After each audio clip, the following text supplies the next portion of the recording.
축복합니다. 인사하겠습니다. 우리 한 번 더 인사합니다. 모든 것을 함께 합시다. 인사하겠습니다. 네, 감사합니다. 오늘 본문의 말씀으로 환대를 회복합시다 라는 제목으로 사사기 강의 39번째 시간을 함께 갖도록 하겠습니다. 네, 여러분 프랑스의 곤충학자인 파브르, 잘 아시죠? 파브르라고 하는 프랑스의 곤충학자가 있습니다. 이 하루는 파브르가 날벌레, 날곤충, 날파리 이런 것들을 연구하다가 아주 매우 재미있는 사실 하나를 발견하게 됩니다. 어떤 것이냐면 날벌레 한 마리가 갑자기 맨 선두에서 막 이렇게 돌기 시작하면 다른 날벌레들도 무슨 이유는 알 수 없지만 그 날벌레를 따라서 무턱대고 그냥 빙빙빙빙 돈다는 것을 알아냅니다. 그러니까 제일 선두에 있는 날파리가 갑자기 이유는 잘 모르지만 막 스스로 이렇게 막 돌기 시작하면 그 날파리를 보고 선두에서 날벌레를 보고 따라 뒤에 있는 날벌레들이 막 따라서 돈다는 겁니다. 그런데 한번 돌기 시작하면 멈추지 않는다고 합니다. 중간에서 먹이로 유인을 한다든지 어떤 수단을 동원해서 멈추게 하려고 했지만 한번 돌기 시작한 날파리는 절대로 멈추지 않다가 7일 동안 무려 7일 동안이나 그 자리에서 뱅뱅뱅뱅뱅 돌다가 결국에는 떨어져서 죽는 모습을 관찰하게 됩니다. 여러분 신학적으로 이 사사기의 구조를 가리켜서 이러는 말이 있습니다. 무슨 말이냐면 나선 하향식 곡선이라고 부릅니다. 사사기의 구조를 나선 하향식 곡선. 나선이라고 하면 빙빙빙빙 돈다라는 말. 나선 빙글빙글빙글 도는데 하향식 밑으로 점점 떨어진다는 겁니다. 그러니까 사사기 1장부터 사사기를 읽어보면 사사기에 나타나는 인물들의 특징이 뭐냐 하면 아무런 인생의 이유도 목적도 다 잊어버리고 혼자 그냥 빙빙빙빙빙빙빙 돌다가 툭 떨어져서 인생을 마감하는 너무나도 안타까운 모습이 이 사사기 내용의 핵심이라는 겁니다.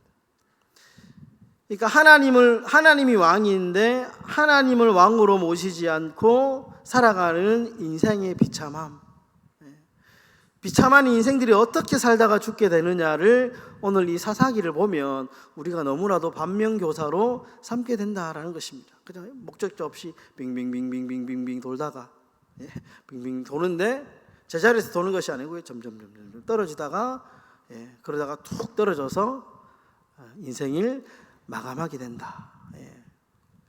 이것이 나선 하향식 곡선이다. 이렇게 신학적으로 사사기를 부르는 명칭입니다. 여러분 오늘 이야기는 지난주의 이야기에 이제 이어진 이야기인데요. 지난주부터 시작된 레위인과 첩의 이야기가 두 번째 후반부에서 시작되는 이야기인데요.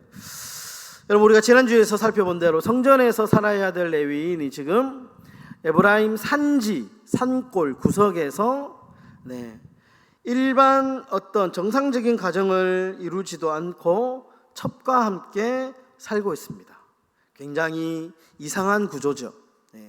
성전에 수종을 들면서 성전 옆에서 살아야 될 레위인이 성전이 없는 산골 구석에서 그것도 정상적인 가정이 아닌 첩과 함께 그렇게 살아가고 있다. 매우 아주 이상한 삶을 살아가고 있습니다. 그런 중에 첩이 죄를 짓고 자기의 집으로 도망을 갑니다. 그런데 레위인이 그 첩에 미련을 두지 못하고 버리지 못하고 그 첩을 찾으러 가죠. 그 첩을 데리러 갑니다. 그런데 거기서 장인의 속임수에 넘어가서 먹고 마시면서 무려 5일 동안이나 시간을 허비하게 되죠. 지난주 이야기입니다. 그러다가 5일째 되는 날 정신을 차립니다. 내가 이렇게 하면 안 되겠다. 정신을 차리고 이제 자신의 고향으로 돌아가려고 채비를 합니다. 그리고 길을 났습니다. 그런데 문제는 때가 늦었다라는 겁니다. 때가 늦었기 때문에 얼마나 빨리 걸어갔겠습니까?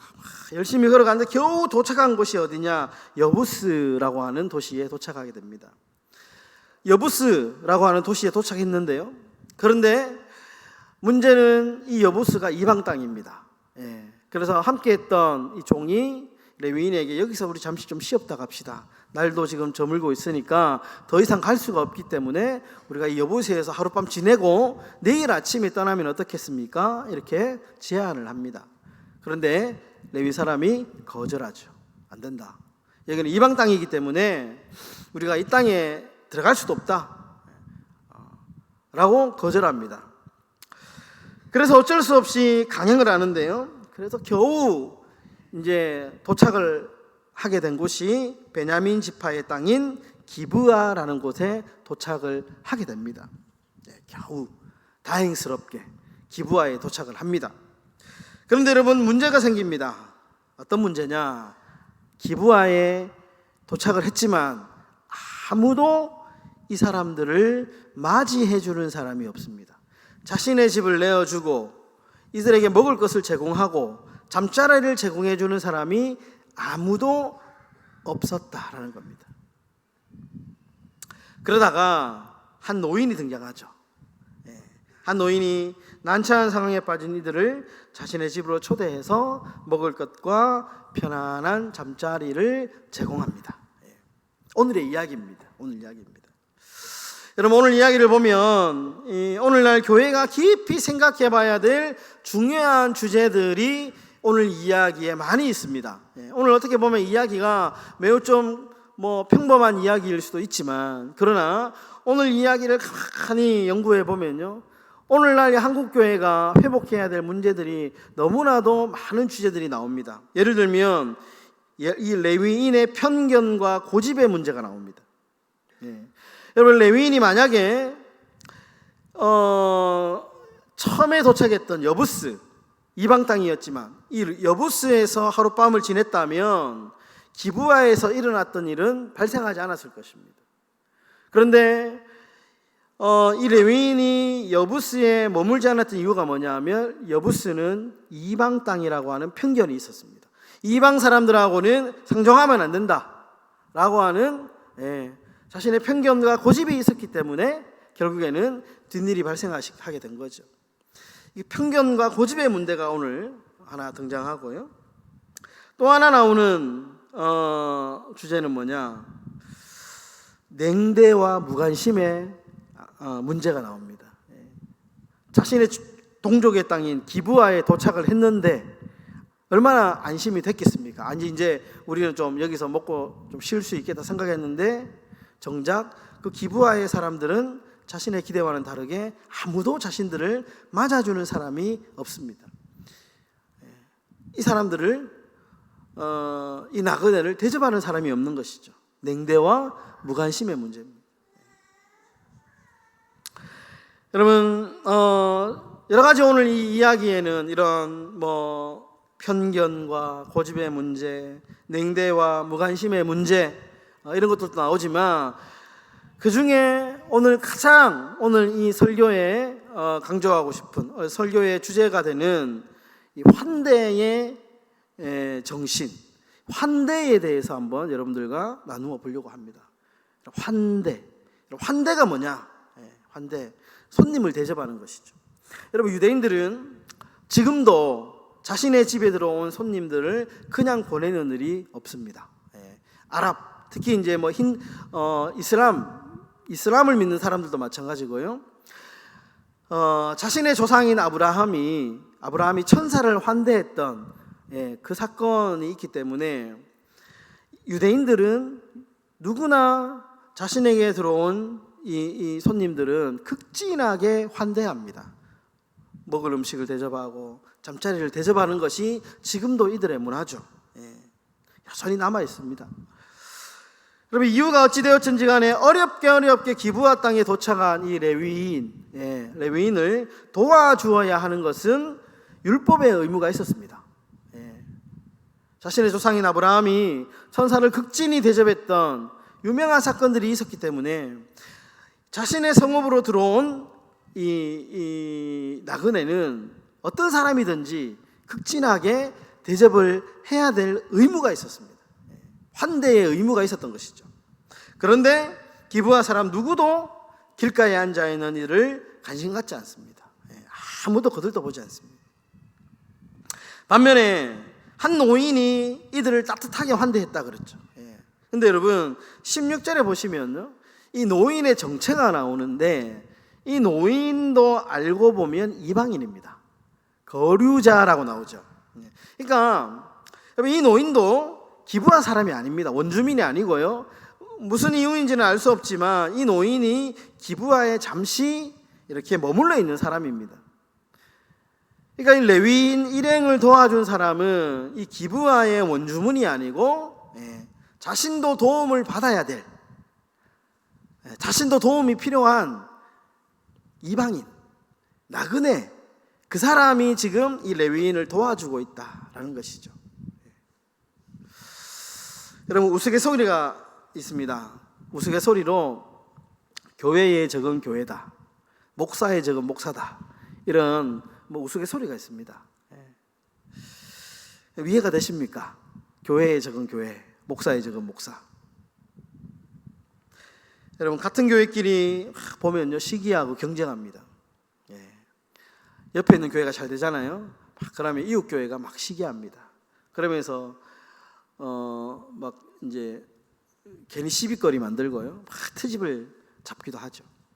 그러면서 애꿎게 괜히 우리 교인 왜 빼가냐, 막 이런 식으로 막 이렇게 이야기하는 교회들도 있습니다. 여러분, 목사가 잘 되면요, 목사가 배 아파합니다. 목사가 잘 되면 목사가 배 아파합니다. 목사끼리 막 싸웁니다. 여러분, 총회 같은 데 가면요, 막 그런 물론 좀 특수한 상황이죠. 어떤 정치적인 특수한 상황이지만 뭐 그런 것들을 차치하더라도요, 목사님들 잘 싸웁니다. 말도요 막 함부로 하고요, 막 그렇게 합니다. 같은 편인데, 알고 보면 같은 편인데 막 싸웁니다. 여러분, 이야기인데요, 제가 들었던 얘기인데, 어느 동창회에서 이제 식사 자리가 있었습니다. 식사 자리에서 이제 막 서로 초등학교 동창이니까 얼마나 이제 서로 뭐 다 알겠습니까? 얼마나 친하겠습니까? 초등학교 동창회에서 이제 밥 먹으면서 막 재밌게 놀고 있다가요, 두 사람이 막 싸우는 거예요. 알고 보니까 두 사람 다 목사인 거예요. 같은 초등학교 동창 목사 친구끼리 막 싸우는 거예요. 친구들이 막 말립니다. 그런데 이 두 사람이 목사인 것을 친구들은 다 알고 있겠죠. 그러니까 막 이제 말려도 안 되는 거예요. 그 중에 한 친구가, 교회 안 다니는 한 친구가 이렇게 말렸답니다. 야, 목사들끼리 왜 싸워? 목사들끼리 왜 싸워? 하면서 막 말려도 이 두 사람이 싸움을 멈추지 않는 거예요. 그러니까 이제 이 친구가 이렇게 얘기했답니다. 야, 너희들 천국 가서 어떻게 보려고 싸우냐? 이렇게 이야기를 했다는 거예요. 천국 가서, 자기는 예수도 안 믿으면서 천국 가서 어떻게 보려고 너희들 지금 싸우냐? 친구니까 좀 대강해라, 좀 그만해라, 이런 이야기가 있었습니다. 실제 이야기입니다. 여러분, 오늘 환대에 대한 이야기를 하고 있는데, 여러분, 환대라고 하는 것이 낯선 손님을 기쁘게 대접하는 것을 환대죠. 환대, 손님을 잘 맞이하는 것을 환대다, 이렇게 이야기를 합니다. 이 환대의 헬라어는 필로크세니아라는 말입니다. 필로크세니아. 한국어로는 손님 대접, 나그네 대접, 이렇게 이제 번역이 되어 있습니다. 그런데 여러분, 이 손님 대접, 나그네 대접으로 이제 번역이 된 이 단어가 조금 아쉽습니다. 번역이. 왜냐하면 이렇게만 보면 단순히 환대라는 뜻이 외부인에 대한 대접으로 이렇게 한정짓는 뉘앙스가 있죠. 환대는 이렇게 손님을 잘 대접하는 것이구나. 또 외부인에 대한 어떤 딱 이렇게 한정된 어떤 이미지가 있다는 것입니다. 그런데 이 환대라고 하는 필록세니아라는 단어는 그런 뜻보다 훨씬 더 넓은 의미가 있습니다. 단순하게 외부 손님 잘 대접하는 것 이상의 의미가 이 단어 안에 담겨져 있다는 것입니다. 이 말의 정확한 뜻이 뭐냐 하면 낯선 자에 대한 사랑이라는 뜻입니다. 낯선 자에 대한 사랑. 그래서 우리나라는 이 낯선 자를 외부 손님으로 규정하고 손님 대접이라고 이렇게 번역을 한 겁니다. 그런데 여러분, 낯선 자의 개념이 중요합니다. 여러분, 낯선 자가 어떤 사람이 낯선 자입니까? 표면적으로 손님이 낯선 자이죠. 한 번도 보지 못한 사람, 나하고는 다른 지역에 사는 사람, 이 사람이 어떤 사람인지 모르는 사람을 낯선 자라고 하죠, 표면적으로는. 그런데 여러분, 이 낯선 자는 개념은 또 다른 개념이 있습니다. 이 개념을 어떤 시인이 아주 기가 막히게 정의를 했는데요, 낯선 자는 어떤 사람이냐, 이렇게 정의를 했습니다. 내 안에 그 사람의 자리가 없는 사람이 낯선 사람이다. 내 마음 안에 없는 사람이 낯선 사람이다라는 거예요. 그러니까 여러분, 필록세니아라는 단어가 낯선 자에 대한 사랑이라는 말인데, 이 낯선 자가 누구냐면 내가 그냥 물리적으로 외부적으로 모르는 사람도 낯선 자지만 내 마음 안에 없는 사람도 낯선 자라는 거예요. 굉장히 철학적인 의미가 있죠. 내 마음 안에 없는 사람. 예를 들면 여러분, 내 마음에 없는 사람 있습니다. 내가 미워하는 사람 내 마음 안에 없잖아요. 나하고 사이가 안 좋은 사람 내 마음 안에 없습니다. 부부 사이가 안 좋아요. 내가 저 신랑 미워합니다. 그럼 저 신랑 내 마음 안에 없잖아요. 낯선 자인 거예요. 낯선 자. 그러니까 내 마음 안에, 내 머릿속에 생각나지 않는 사람, 우리가 보통 때가 되면 이 사람 잘 지내나? 궁금하네. 이런 사람이 있지 않습니까? 근데 그렇게 생각나지 않는 사람, 그 사람이 낯선 자라는 겁니다. 낯선 자. 생각하고 싶지 않은 사람, 그 사람만 생각하면 기분 안 좋아. 낯선 자죠. 낯선 자. 내 마음에 없는 사람. 그러니까 이런 맥락에서 본다면 낯선 자는 외부에 있을 수도 있고요, 내 옆에 있을 수도 있습니다. 우리 교회 밖에 있을 수도 있고요, 우리 교회 안에 있을 수도 있습니다. 낯선 자는. 심지어 웃고 인사를 나누는 사람 중에도 낯선 사람이 존재합니다. 낯선 자. 여러분, 환대의 정신을 가장 잘 보여주는 성경의 비유가 있습니다. 누가복음에 나오는 탕자의 비유 잘 아시죠? 둘째 아들이 아버지 유산으로, 자신에게 돌려줄 유산으로 이제 요구를 하죠. 유산 받고 이제 외부에 가서 그 유산을 탕진하고 돌아옵니다. 돌아오는 둘째 아들을 아버지가 환대하죠. 환영합니다. 환영합니다. 그런데 아버지의 환대에 불만을 품은 한 사람이 이 탕자의 비유에 등장합니다. 누구냐 하면 그 둘째 아들의 형, 첫째 아들. 첫째 아들이 굉장히 기분이 안 좋습니다. 첫째 아들이 기분이 안 좋은 섭섭한 이유는 뭐냐 하면 둘째 아들 때문일 수도 있지만, 그런데 여러분 그 본문을 잘 보시면요, 이 첫째 아들이 불만인 이유가 둘째 아들 때문이라기보다는 아버지 때문입니다. 그러니까 재산 다 탕진하고 거지꼴로 돌아온 둘째 아들을 환영하고 환대하는 그 아버지의 모습을 보니까 첫째 아들이 속이 확 틀어진 거예요. 평소에 아버지 곁에 열심히 살았던 자신, 첫째 아들, 자기보다 둘째 아들을 더 환대하는 그 아버지 때문에 분노한 겁니다. 분노. 이렇게 본다면 아버지 입장에서 낯선 자는 누굽니까? 첫째 아들이죠. 첫째 아들이죠. 물리적으로 멀리 갔다가 돌아온 사람이 둘째 아들이 낯선 자일 수는 있지만, 그러나 늘 옆에 있었지만 이 아들의 마음 안에는 아버지가 없었어요. 아버지를. 이 첫째 아들의 마음 안에 아버지가 없는, 그러니까 첫째 아들, 어떻게 보면 아버지의 환대와 관심과 사랑이 필요한 사람은 누구냐? 첫째 아들이죠. 낯선 자는 집 안에 있었습니다. 집 안에. 둘째보다 첫째 아들에게 더 큰 환대가 필요한 상황이었습니다. 여러분, 예전 교회에서 이런 일이 있었습니다. 교회가 이제 처음에 부흥을 해가지고요, 새 건물을 짓고 이제 성전 건축을 했습니다. 그래서 이름을 바꿨습니다. 원래 한 600명 되는 교회에서 교회가 부흥해가지고요, 한 1300, 1400명까지 갔습니다. 얼마나 좋습니까? 그런데 문제가 발생했습니다. 기성교인들, 그러니까 교회를 짓기 전에 있었던 교인들하고 교회를 짓고 난 뒤에 온 교인들 딱딱 반이잖아요. 600명 정도 되고 한 600명이 더 들어왔으니까요. 이 교인들 사이에 알게 모르게 서로의 이제 신경전이 생기기 시작했습니다. 그러면서 크고 작은 문제들이 막 발생하는 겁니다. 제가 실제로 들은 얘기인데요, 겪었던 얘기인데요. 그러면서 이제 기존 교인들 안에서 이런 말이 돌기 시작합니다. 우리 담임 목사님은 새로 들어오는 사람들만 사랑하는 것 같아. 이유를 이야기하는데, 왜냐하면 우리 보고는 무조건 참으라고 한다는 거예요. 무조건 참으라고. 새로 들어왔으니까 기성교인들이 무조건 참으라는 거예요.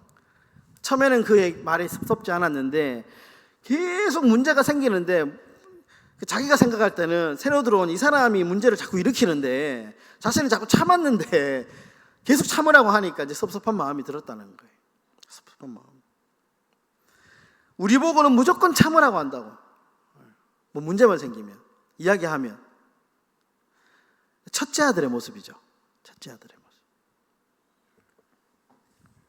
여러분, 우리는 일반적으로 방문한 손님에게는 환대를 잘합니다. 방문한 사람들. 우리 교회 새로 오신 새 가족들한테는 너무 잘하죠. 선물도 주고 친절하게 대하고 말도 예쁘게 하고 실수해도 눈 감아주고, 손님들에게는 잘합니다. 그런데 여러분, 우리가 매일 보는 사람들에게는 어떻습니까? 그렇지 않죠. 매일 보는 사람들에게는, 가까운 사이일수록 여러분 어떻게 보면 상처가 많을 수 있습니다. 가까이 있는 사람일수록. 가족끼리 상처가 많잖아요. 가까이 있는 사람일수록. 여러분, 환대의 정신은 가까이 늘 함께 있는 사람에게도 잘하는 것이 환대의 정신. 그러니까 환대의 정신은 늘 가까이 있는 사람에게도 잘하는 것이 환대의 올바른 정신입니다. 하다가 한 번씩, 아니면은 전혀 손님에게만 잘하는 것이 이 환대가 아니고요, 늘 가까이 있는 사람, 늘 옆에 있는 사람에게도 잘하는 것, 이것이 환대의 올바른 정신이다. 여러분, 그래서요, 매주 보는 사람들, 매일 보는 사람들에게 우리가 좀 친절하게 대할 필요가 있습니다. 매일 보는 사람, 매일 보기 때문에, 친하기 때문에 어쩌면 우리가 이해해 주겠지, 어쩌면 우리가 말 실수해도 미안합니다를 잘 안 할 때가 있거든요. 늘 우리가 평생 봐왔으니까 말하지 않아도 이해해 주겠지, 말하지 않아도 서로 잘 알겠지라고 그냥 얼렁뚱땅하면서 넘어갈 수도 있거든요. 그러나 우리가 가까이 있는 사이일수록 더 우리가 친절하게, 더 환대의 정신을 가지고 말도 예쁘게 하고요, 때로는 선물도 한 번씩 주시고 밥도 서로 대접하면서, 이것이 이 환대의 진정한 정신이다라는 겁니다. 그럼 말씀을 정리하겠습니다. 세계보건기구 WHO가 인류의 건강을 위협하는 새로운 어떤 위협 요소로 긴급하게 정한 것이 있는데, 그것이 뭐냐? 외로움입니다. 외로움, 고독. 그래서 영국이 2018년도에 새롭게 장관을 한 명 임명했는데, 외로움을 담당하는 장관을 임명했다고 합니다. 실제로 2018년도에 이 외로움을 이 컨트롤하기 위해서 예산을 세웠는데요, 우리나라 돈으로 약 1,300억 원의 예산을 세워놨다고 합니다. 그러니까 영국 국민들이 그만큼 외로운 사람이 많고, 외로움의 문제 때문에 여러 가지 사회적인 문제가 많이 발생하는 것 같습니다. 실제 우리나라도 그렇죠. 이 외로움이라고 하는 것. 여러분, 이 외로움이 조기 사망 위험이 굉장히 높다고 합니다. 여러분, 네이처 휴먼이라고 하는 학술지에서 약 성인 200만 명을 대상으로 조사를 했는데요. 외로움을 경험한 사람이 그렇지 않은 사람에 비해서 일찍 사망할 위험이 32%나 높았다고 합니다.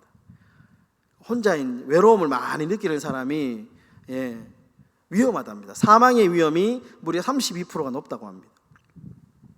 또 다른 연구에 의하면 외로움은 담배를 매일 15개씩 피는 것만큼이나 건강에 치명적인 해로움이 있다고 합니다. 여러분, 외로움을 치료하는 치료제가 뭘까요? 환대입니다. 환대.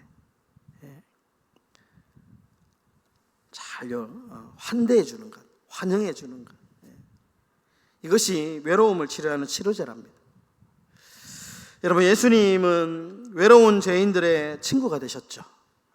외로운 사람들을, 누구도 만나기 싫어하는 사람들, 병든 자, 낙심한 자, 고난당한 자, 이런 사람들에게 우리 예수님은 친구가 되어 주셨습니다. 친구가. 그리고 그들의 죄의 문제를 해결해 주시고 외로움의 문제를 해결해 주셨습니다. 환대해 주셨습니다. 여러분, 우리가 여전히 우리의 마음 안에 사람에 대한 편견도 있고요, 사람에 대한 고집도 있습니다. 고정관념도 있습니다. 심지어 사람에 대한 냉대와 무관심이 우리의 마음 안에 여전히 있습니다. 여러분, 바라기는 우리 행복한 교회가요, 이런 편견과 고집과 냉대와 무관심을 넘어서 정말 환대해주는, 사랑해주고, 정말 손님 환대는 말할 것도 없지만 우리 안에서 어쩌면 우리 안에 낯선 자들이 더 많을 수 있습니다. 우리 안에 외로운 사람, 우리 안에 낙심한 사람, 우리 안에 고독한 사람이 너무 많을 수 있습니다. 우리 안에 가까이 있는, 함께하는 사람들을 향해서 서로 환대하고 포용하고 사랑이 넘쳐나는 그런 우리 행복한 교회가 다 되시기를 주님의 이름으로 축원합니다.